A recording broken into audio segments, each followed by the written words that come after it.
Greetings! You're watching Septum Sin vs. the World. I'm Septum Sin, and today I'm going to be talking with you about an anime that was not near and dear to my heart, but became near and dear to my heart. And what I'm going to be talking about is Hana Saku Iroha. These are the two volumes here. Season 1, Season 2. So, beautiful sets. Let's see the reverse covers of these. Wonderful NIS sets. So, when I first got introduced to Hana Saku Iroha, it was very different than what you actually might know of as a great introduction. Back in those days, which wasn't that far ago, we would do things like torrenting because still a lot of series were not available to general consumption. And the easiest way to do it was to torrent what was coming out and to see if this is worth looking at, waiting to see if a physical release comes out. Hana Saku Iroha did not impress me. I watched the first episode. I said, this is going to be a pain in the butt for the next however many episodes. No, I think I'm going to ignore this. Kotobuki Jake, on the other hand, he loved it. He couldn't wait for it, and I don't know if he finished it or not. I think he has the series.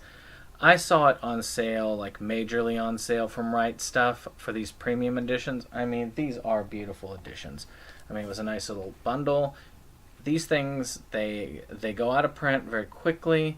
I'm very glad to have actually got them. I'm actually very honored to have them in my collection. So, of course, finally, I decided to give it a try. I'm trying to get all of my premium sets done because I'm going to be, moving my collection soon. They're the easiest part of the collection to move. They're the bulkiest, so I'm planning on taking that one and moving it over in the near future. I might also be looking at a lot of my bigger box sets, the ones like, I say, that Feast one in the background, looking at moving those in the near future as well. But, so you're going to be seeing a lot of Criterion probably next, because that's the next goal, is to do the Criterions. You might see this one back here come up a little bit more often, other than just Wizard of Gore. It all depends on how I'm feeling at the time. So, this particular series, I said, I'll give it another shot. It's very well rated. Let's see how it goes. Well, Hana Saku Iroha is about Ohana, who's the main character, and she lives with a deadbeat mother who basically runs out on her, and so she's sent to live with her grandmother, who owns an inn. So she is forced to work for that grandmother and in the inn in order to pay for her lodging there. And that's pretty much the summary of the series. The series begins with her moving there and ends with the festival that they talk about having, that they have there every year at the place. They'll talk about it. They'll show, like, this place is famous because of this festival. This is what we do. This is our time. And that's where it ends. So, what are the great things about this? Well, the animation and the art is actually very, very good. I really enjoyed it. I really enjoyed listening to the music. The opening themes are pretty good overall. The closing themes are okay, nothing to write home about, but still decent. I really liked the characters as the series went on. This series, the characters evolved, so the series evolved into what it was when I first started watching it, into what I came to love towards the end. I mean, I was actually a little bit teary-eyed at the end of the second season, and that's a good thing. For me to care about the characters to the point where I'm ready to say, I'm sad to see these characters go. I want to spend more time with them. That tells me this is a good series. This is worth a watch. The voice acting is, fair. I don't really judge voice acting that's not dub, because you could have one of the worst Japanese tracks ever. They could be half-hearting it the whole way through. I wouldn't know. I say, oh, isn't it supposed to sound like that? I was like, no, they're half-assing it. Oh, okay, well, sure, whatever. So I can't really judge on that. But the story is very well crafted. The characters are intricate, and I think that really is where this series shines. The characters have a depth that lets you know them almost like old friends and makes you want to actually get to know them better as the series goes on. Because of that, that is the main reason to watch this series, is the characters. The end itself is a character, believe it or not. You feel it, and at the end of it, you feel like you're saying goodbye to that old friend. And that makes it well worth your watch. I found that I really didn't dislike any of the characters by the end. Again, another great thing, I didn't really hate anybody. There were still some characters that were mildly annoying, but I was mostly neutral to them by the end. And again, great way to end it. So with that being said, there's got to be some negative. And there is a little bit of negative with the series.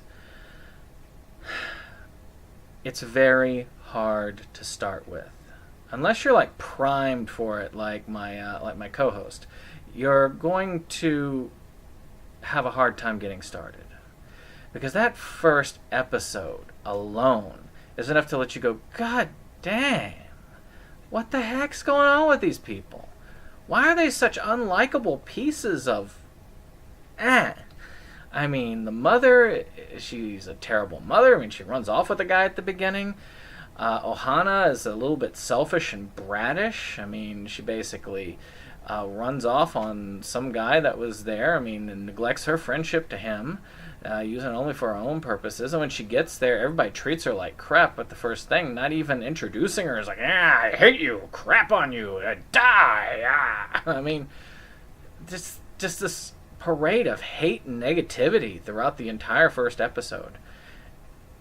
It takes almost full 4 episodes for you to start to really get to like the characters, to get to know them. I mean, you start that cycle episode 2, and it works up from there, but it's a slow build. The characters don't really gain that likability until almost halfway through the first season. You can start to like them. I mean, you start to look at them with a second shot. By the second to 4th episode, you're looking at it and say, okay, I can give this a little bit more of a shot.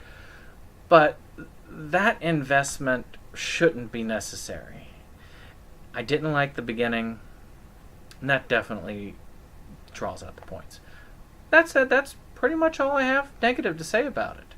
I give it probably a 8 of 10. Again, very well done. It's just that first episode. It can't be perfect because it just destroyed it. I mean, I'm sorry it did.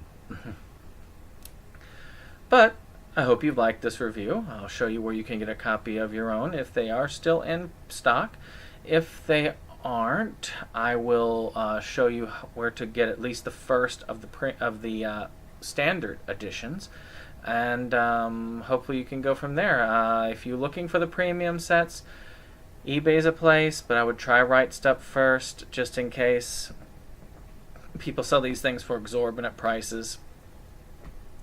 If I were you, I would look there. These are not the kind of sets that you easily find at a thrift store.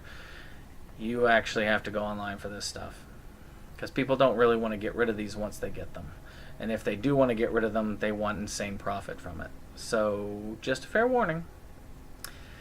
With that, like if you enjoyed the video, share, and subscribe. So, have you watched this? Did you enjoy this? I mean, do you have any NIS sets? If you do, definitely give me a comment. Let me know what sets you've got. I'm very interested. They're really cool sets. I've got a number of their standard editions, like Our Home's Fox Deity, and there's a couple others. But I do have a significant number of their big sets. I mean, Working is probably one of my most treasured ones.